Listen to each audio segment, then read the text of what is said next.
Har Har Mahadev. We have been discussing on the topics of Tantra, and in many of my previous videos, I have been discussing on the Panchmakaras, the 5 makaras, which are Madya, meaning mind, Mas, meaning meat or flesh, Meen, meaning fish, Mudras, gestures, and Maithuna. Maithun means union or sex. Literally translated sex, but it doesn't mean that. I've been expounding on those topics, and I'm trying to explain to you not my viewpoint, but I'm trying to give you what Lord Shiva has given to us. So I have spoken a lot on Madya, and where we ended last time was the second chapter of Sri Kularnava Tantra, where Bhagwan Shiv has highly condemned it, and he's saying people are unnecessary talking wrong about the dharma which I have given. They do not understand it, and they are propagating all this which is not what it is.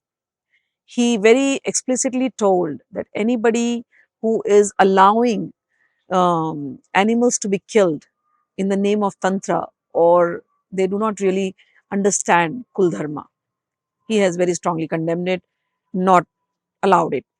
So after reading the second chapter, now we reach to the fifth chapter. Fifth chapter dealt greatly with Madya, 11 types of Madya. And I already made the videos on that. But in second chapter, he has already hinted at one point. He said 11 types of Madya is there. Madya means wine. But those who are born Brahmanas, Kshatriyas and Vaishyas, they should not be even touching it. And the same rule applies to everybody. You should not smell, you should not see, you should not touch, you should not even drink, forget about drinking. And if you did that, then you have to repent for it. Same way for animal killing. He is talking the same thing, the repentance has to be there. So after understanding all that facts from our Gurudev Bhagwan Shiva, now we go to the fifth chapter, and now we will understand what he is trying to talk about. Mass. Mass means, in English, the only word for mass is flesh or meat. They'll say meat, but I'll go to flesh, because you have to understand. That is why Tantra, they said, always learn from a guru. If you do not go to the guru, and if the guru has not learned it in a parampara means in a proper lineage, then gurus, there are so many so-called tantric gurus, they are propagating wrong things in the name of Tantra because they have not learnt it. My entire lineage are very high caliber tantric gurus. My father, Swami Divya, he was, in fact, Ma Baglamukhi, he was a great ardent devotee of Baglamukhi. In fact, Baglamukhi came and told him, stop eating even onion garlic. In the end, he stopped it, because that's a Vaishnavi Devi. Similarly, my father's Gurudev, Baba Bhutnath ji, to whom Kamakhya Mat came, he established another temple. I've spoken about Baba Bhutnath ji in many of my series. I've made a series on him in English and Hindi both. Those who want to know should go to the channel and see the playlist. You will hear about him. And people in Kamakhya Kshetra know about Baba Bhutnath ji. He established a temple where there was no bali, there was no killing of animal. So I come from this pure lineage where Tantra is practiced with all purity and understood deeply. That knowledge I'm trying to share with people. I just didn't become a guru just by reading some books. I'm not even interested in that. So here again, do not think that I'm trying to put my philosophy here. No, not my philosophy. It is the philosophy of Lord Shiva. It is the dharma of Lord Shiva. And as I have seen it in my parampara, that is what I am conveying it to all of you. So we are going to discuss about mass. Before, mass means meat in English, but another meaning of mass is flesh. Where do you see flesh?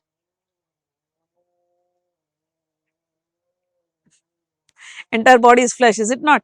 Full of flesh. The shloka which I am going to read, 44 of Panchamakaras, 5th chapter of Kularnava Tantra, it says, Masantu trividam proktam ख भू जल चरम प्रिये यथा संभवमे अपिएकम कृपणार्थम प्रकल्पयेत मास दर्शन मात्रेण सुरा दर्शनवत फलम. He says there are three types of mass. Now, one mass, we say it in Hindi, in Sanskrit is called mass, but there is another word, similar equivalent word in English, and it sounds similar, mass, M-A-S-S, mass, which we call mass, and in English, a similar word, M-A-S-S. Anything that has some density is called mass. There is air mass also, water mass, air mass, and anything which has density has mass. Bhagavan says there are three types of mass. One, Akashchari means the mass uh, of air, the flesh which is in air. Okay. Now I'm not able to translate that in proper English, but I'm trying to get there. Akashchari ka mass means mass, flesh. I'll explain you in the other meaning of it. Bhuchar ka mass. Bhuchar means the flesh or the meat which is underground. And jalchar ka mass. Jalchar ka mass means a meat that is from water. So meat from air, meat from water, meat from the ground. So these are three types of meat. So what is meat from ground? Bhuchar ka mass. Or somebody who is walking on the ground. So one direct interpretation is okay, any animal that you see and the meat that you eat, chicken, goat, everybody you can say. But here it is not the meaning, because in second chapter is already warned, no killing of animals allowed. So then a smart student will think, okay, he has already warned it there. Now again he is telling three types. What does he mean? He will ask the Guru, what does Shiva means? And the Guru will explain, Bhuchar ka mas, the meat that is underground is vegetables like turnips, sweet potatoes, for that example, ginger, even garlic, all of this that grows underground. All this is the meat. These are all meaty. They are meat. Mushrooms also sometimes. So these are meaty things that are grown underground. Then that has to be offered to the Devis and to Bhagwan and to the Guru Parampara when you are doing the puja. Then comes second, Jalacharakamas.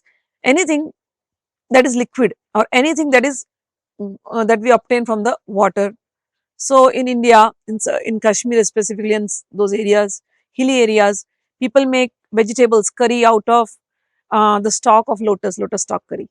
Okay, so offering that, then there are water chestnuts, then there is singhara, I think is called water chestnuts.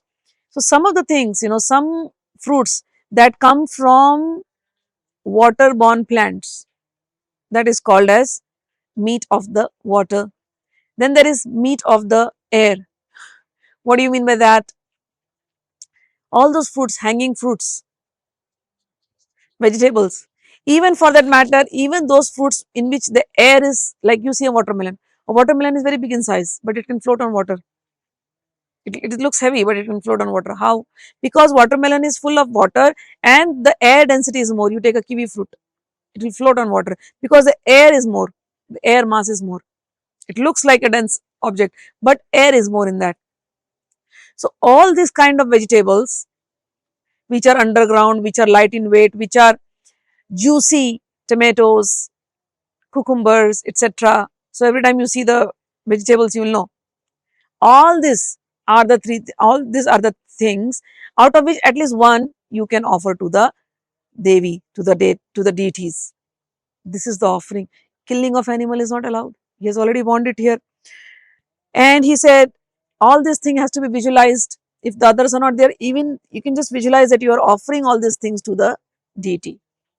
And he says, the same merit is obtained just by seeing the wine. Again, wine, the 11 type of herbal concoctions that is offered.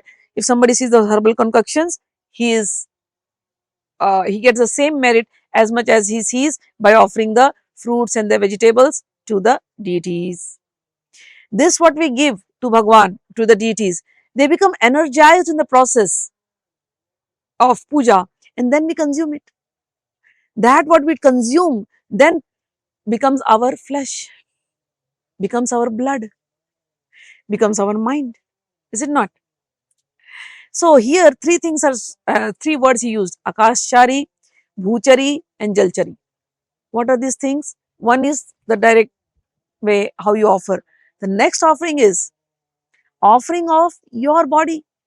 Why? You are not supposed to kill other animal. You are also made up of the flesh. You are a Pashu. A Pashu means a living being. Pashu means who is bound. You are a Pashu. We all are Pashus. If we are bound by our animal nature, our carnal desires, then we are a Pashu. We have to go to our divine nature, then that is Divya Bhav. And when we are doing the sadhana, we are walking on that path. When we have become the sadhak, the one who does sadhana is called sadhak. Sadhana means practicing. Practicing whatever Bhagavan is teaching, the Gurus have taught. That person is called sadhak. And that person is Veer, who is now making the effort to come out from his animalistic tendencies and go to the higher, go to his higher nature, which is being divine. You are a divine being. Don't live like animals. So when you are walking that path, you have to leave lot of things, lot of your animalistic nature. Compassion comes first. You cannot kill animals. And Bhagavan says, last time also he said, again today he will say, even a blade of grass should not be plucked. And he will say that again today. And now Bhagavan says that some people propagate this dharma saying, oh, you must give flesh and meat and wine to animals. Bhagavan says, no. He has said that. पितृदैवत यज्ञेषु वैद हिंसा विधीयते आत्मार्थम प्राणिनाम हिंसा कदाचिन्नोदिता प्रिये. Oh dear, oh priye, if somebody is killing any animal in the name of Pitra Yajna, that your forefathers will be satisfied, not, it is prohibited. He says very clearly, even in Dev Yajna, Devatas will be happy. People say, oh, this Devata, that Devata, you should offer Bali. He says, no, this is prohibited. One should not do this. So what is this Bhuchari, Khechari and Jalchari? What are these three meats? This body, you are you are a soul, right? You are a soul, you are the part and parcel of Shiva Shakti, you are trapped inside this body. This body is doing actions which are putting you into perpetual cycle of suffering. Whatever actions you do from this body, that has to be sacrificed. So this is bhuchar. This body is bhuchar. You are inside this body made out of earth element, primarily earth element. That has to be given to Bhagavan. Then Jalachar means water element. This part here, water element is concentrated, right? Ras, whatever you eat, it's going, whatever you talk. In this body, Devi's energy is in 10 Vayu, 10 vital layers as well as 10 digestive fires which maintain this body. So if you're eating the right stuff, your body will be fit. And if you're speaking the right stuff and thinking the right stuff, your mind will be fit. So Jalachari means everything that you're offering here. So you offer to the Devi, energize it, purify it, and then you intake it. And then when you intake the right food, right thoughts will happen. And similarly, the thoughts of the mind, they need to be pure. They cannot be animalistic anymore. If you are harboring thoughts of anger, lust, etc., they need to be sacrificed. So this is what is mass. The mass means the flesh, means literally the actions of this body, the actions of your speech, and the actions of your mind. Everything when you give it to Bhagavan, offer it to Bhagavan, that is the sacrifice which Bhagavan is meaning here. This is what is Maamsa. Alright. So, and if somebody says, no, no, no, you have to offer it to forefathers, offer it to deities, he says, no, I have not allowed it. Very clearly in slok number 45.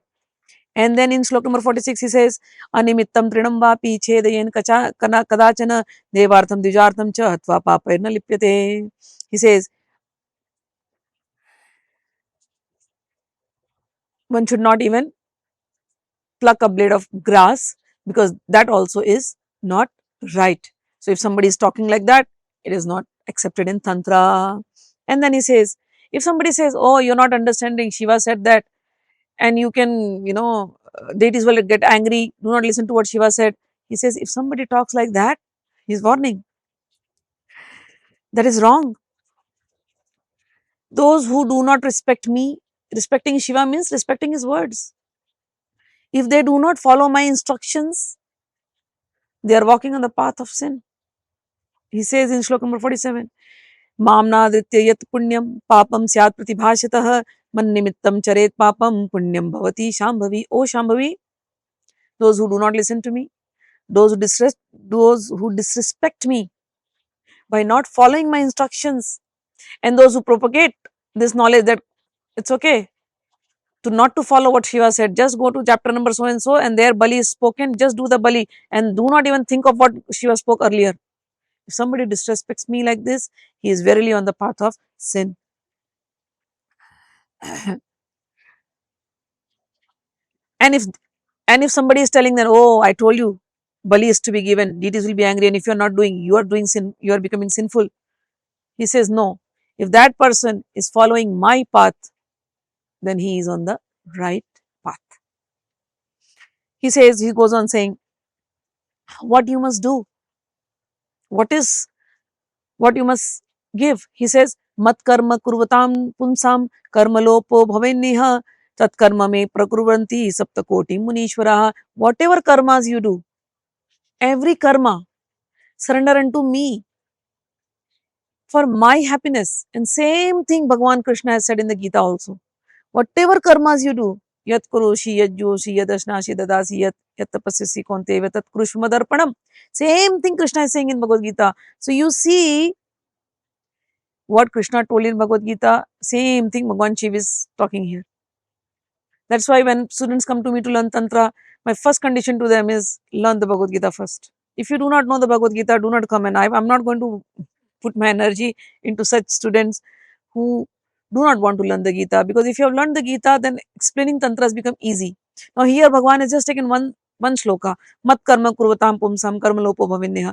And in Bhagavad Gita, same thing Bhagavan Shri Krishna has explained in 3 chapters and very in detail.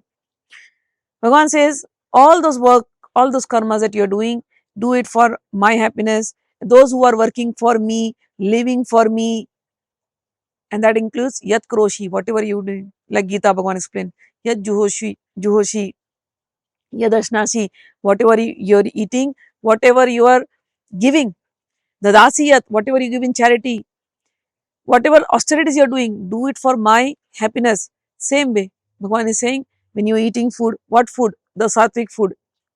Bhagavan has said in chapter 2, Tantrik means he's a sattvic person.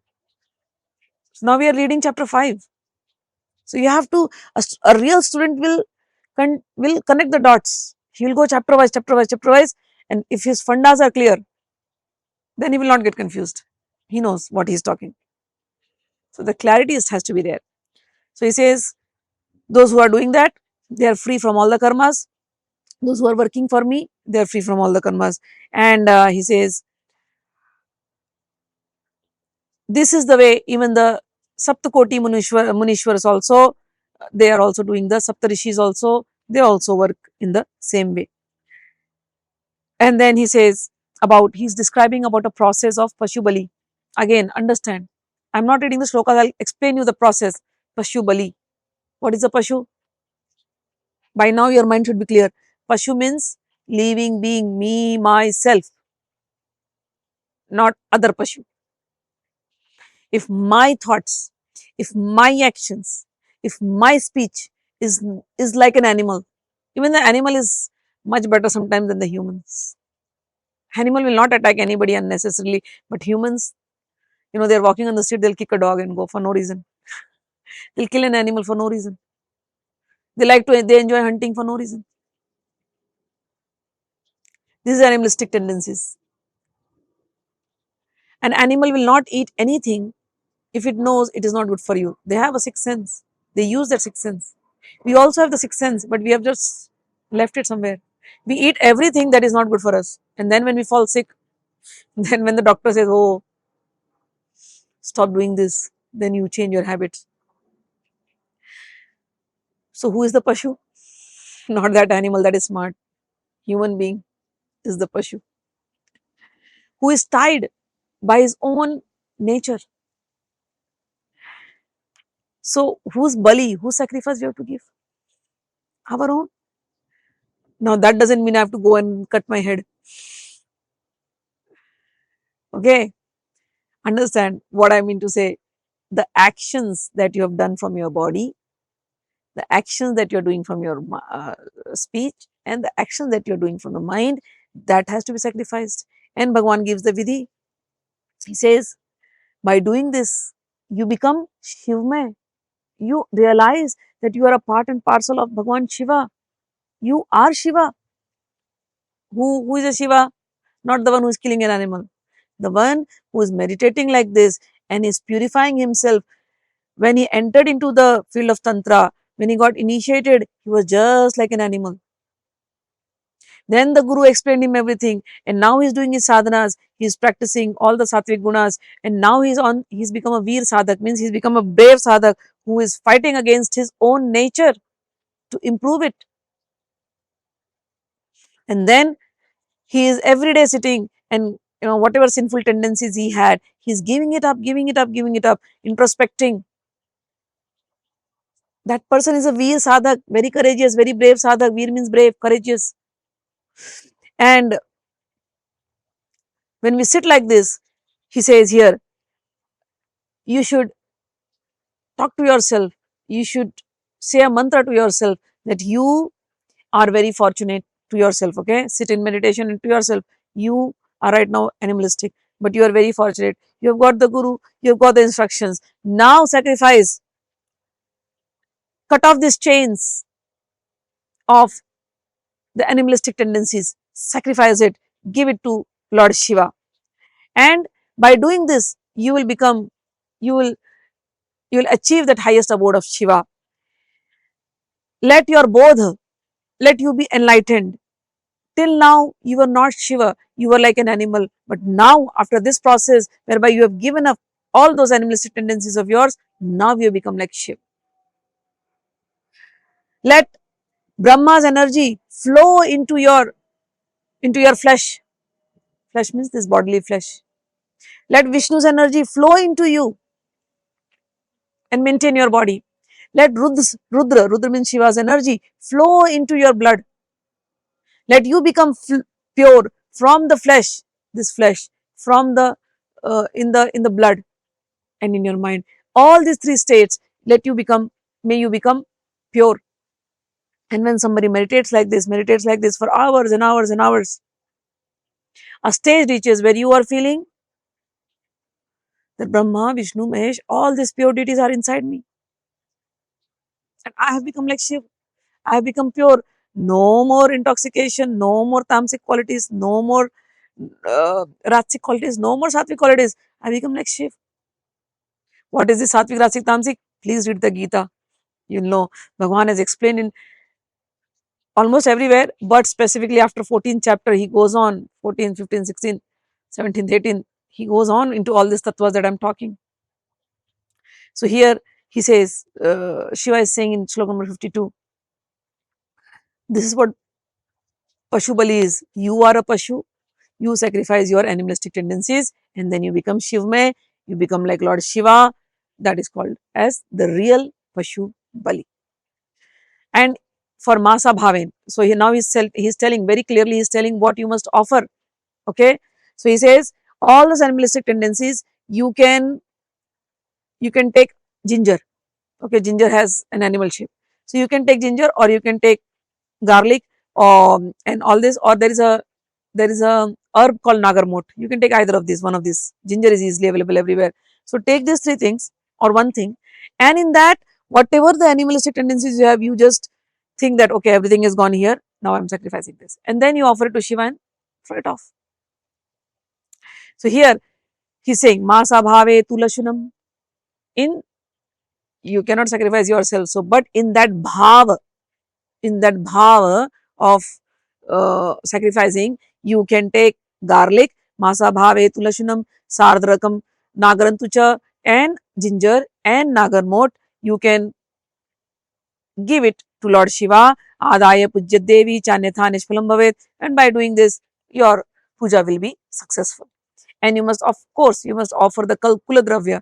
I have explained you. Bhagavan said, all the other Kula Dravyas, you can offer it, but do not take it, give it to the animals. The highest Kula Dravya is the intoxication of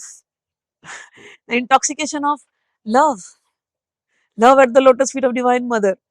That intoxication, that is what you offer, and that is what you drink.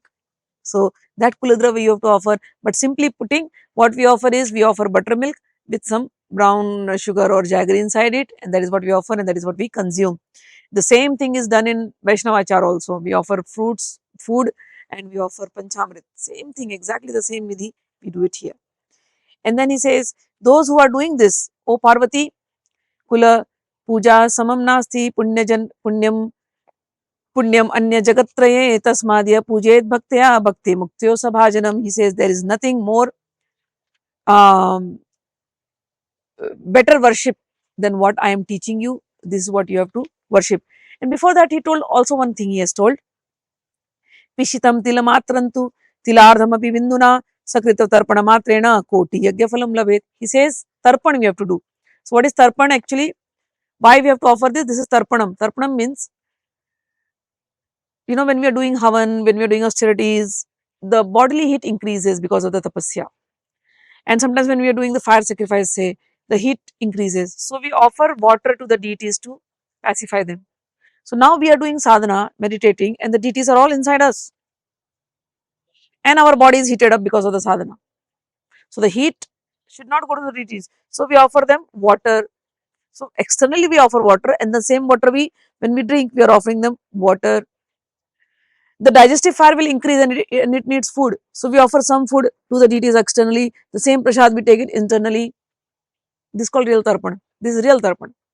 And he says you can offer sesame seeds, pishitam. Now there is a one word called pishta pashu in tantric people use. Pishta pashu means pashu. Now you know what it you are.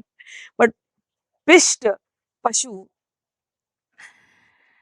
pisht means ground grains. So you take grains, those grains which are old, more than 3 year old, which cannot be, sometimes grains, if you sow them, you will not get anything out of them. So those grains which are at least 3 years old, you take them and you ground them into a paste. And then from there you make some animal shapes. And when you are doing the puja, sometimes when you do the puja, physically if you do things, it helps much better. So you do the puja, you take the ground flour and you make it into various shapes of animals. And then you sit in front of the deity, and whatever animalistic bhava you have, say you are lusty, you want to sacrifice your lust, say you get angry, you want to sacrifice your anger, say you guess you have some ego inside you, you want to sacrifice your ego. So all of that you just think and you bring it in that pashu. Pashu means that animal which you made out of ground grain flour. Okay. So that grain flour, and then you sacrifice that okay, today I have sacrificed my lust, today I have sacrificed my anger, and this you do daily. So by that you'll become aware, and the next time when you're angry, you'll know what you have to do. So this is what Bhagavan is saying. Offer, if you want to offer animals made from flour, which is obtained by grinding grains. That is called as Pishta Pashu, not actually sacrificing a Pashu or an animal. And this way, if somebody is doing the puja, he is saying this is the best worship. And by doing such worship, he says, Tasmadya Pujyet Bhaktya, those who are worshipping like this with full devotion, Bhukti Muktyo Sabhajanam, he gets Bhukti, means all sorts of enjoyments, and he gets Mukti, means liberation. And he says, yeah, there is a lot of shastras, lot of things. If you are hearing this and you are like, okay, too much knowledge, what do I do? Bhagavan says, don't worry. Anadhito api ashastragyo guru bhakto dridavata kul pujarato yastu swame priyatamo bhavet. He says that person is very dear to me, who is doing everything for my pleasure and your pleasure. Even though he may not be very learned in the shastras, he may not do a lot of things correctly, but if he has one quality, What is that quality? Devotion at the feet of his Guru. Guru Bhakto Dridhavrataha. Nothing like Guru Bhakti in Tantra or anywhere. Guru Bhakti is the most. Devotion towards your Guru. Having faith in your Guru's word. If somebody is like that Guru Bhakti, by his Guru Bhakti, he will achieve everything that he is looking for. And then he ends up saying, all the Varnashram, the four Varnashrams, the Brahman, Kshatriya, Vaishya and the Shudras, they should do everything as per their whatever the prescribed duties are, and whether they are man or a woman or even a Napunsak, means the other communities who Napunsak, it will come in as transgender or LGBTQ in our world we say it. So anybody, everybody can participate in this Kula Puja. In Hindi it says, Ve Purush, Strivarg Athva Napunsakyu Kuna ho. So anybody, you don't have to be thinking of anything. And he says, if somebody is really worshipping you with this faith, oh Devi, you become so happy, you shower your motherly affection on them and you immediately fulfill their desires and your blessing is always on them. Chaturnaamapi Varnashramana api Ishwari Pumsrina Punsakanantu Pujiteshta Phalaprada. And then in the end he ends up saying, Iha Mutra Phalam Dadyat Pujita Sadhuriva Pujita Tvam Deveshi Dukkada Kakku Vadhuriva. Those who are worshipping you, those who are praying to you, they are getting all the benefits, and those who do not pray to you, they are deprived from all this benefit. So do the kul. So here we will end it up now. Whatever Lord Shiva has taught us, I hope you are understanding the Kul Dharma. And if you have any doubts, please clear them off. Read the Kula Shastra, understand the words. What the words that were confusing were mass.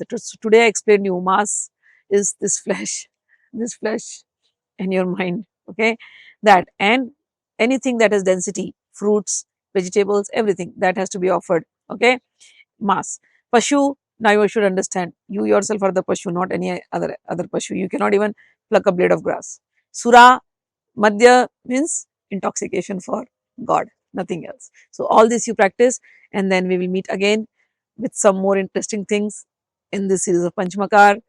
What Bhagwan Shiva is saying in other shlokas, I'll open up those. So till then, बोलिए पार्वती पते हर हर महादेव.